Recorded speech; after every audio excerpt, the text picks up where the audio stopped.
Hey guys, and welcome to the ActionJackson reaction. We're going to be taking a recap of the highlights of the past week of Evil 8 on this show, to make sure you don't miss any of the action. Last weekend was the second week of the second split, and had some great games. Right off the bat in Europe, we had a series between Snow Avalanche and Snow Tsunami. Finally, we would get to see if the up-and-comers Avalanche had what it takes to rise above their sister team. But a beautiful force to chord will drag them away. Game 1 was extremely back and forth, with Avalanche marginally in the lead for most of the game. Tsunami were able to take control after a few key fights to win Game 1. Their sister teams, they know each other inside and out, infusions across the board. Oh, Sasiska and Look at Me will get pulled in, Look at Me not in a good position at all. Voldemar's going to go very low though, and Look at Me takes him out. It's a great fight for Snow Tsunami as Avalanche are on the retreat. If an Avalanche falls in the forest and nobody hears, does it make a sound? The answer is yes. Game 2 started off at a blistering pace. This time, Tsunami were in the lead, but Avalanche were able to make their comeback and force a Game 3. Siska's going to try and jump onto Rioen as well. Imperial Sigil comes down, but Rioen falls. And now Kentasik is going to try and chase down that Rome Koshka. Something I don't think I ever thought I would say. Rhyme versus Koshka, who wins out?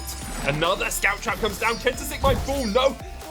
Even though Look at Me picked up one of his signature off-meta picks in Rona, Avalanche managed the reverse sweep. Like in ages now out of PT Lam, you know, try and keep yourself a little bit more safe rather than going for even more damage in these fights. Oh, PT Especially Force the Core's gonna lock you in, there's the quibble as well.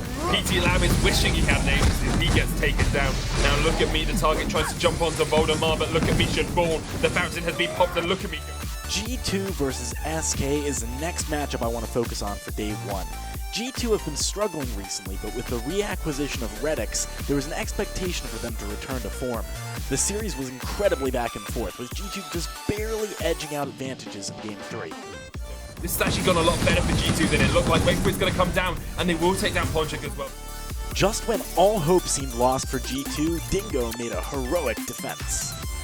Them back into this game. The first turret is being focused down here by SK. Dingo positioning himself towards Ponchik. The turret will fall, and now Dingo needs to try and... This was just enough to secure G2 a spot in the semifinals. Still on full HP as well. Dark Potato jumps in onto Ponchik with that X-Rex, who will be able to... Day 2 brought a semifinals that on paper did not seem like it would be very close. Snow Avalanche had managed to make the finals in week 1 and were on a hot streak off the back of beating their sister team. Neither of them, but it's good enough for them, it's good enough for me, and it's good enough for Humanist. There we are, Ozo with the ace.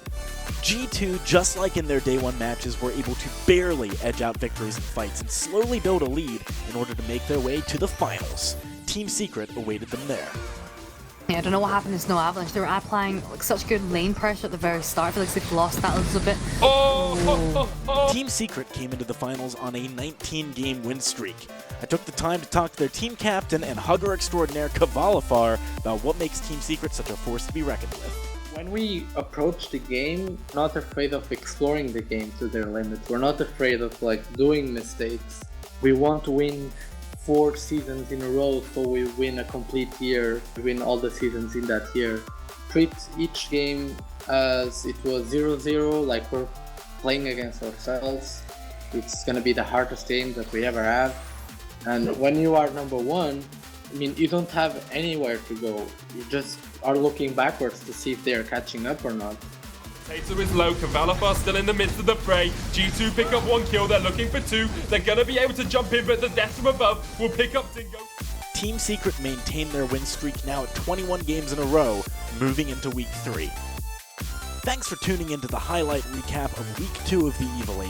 If you enjoyed this, be sure to check out the recap for North America and watch the finals of Split 2 this coming weekend.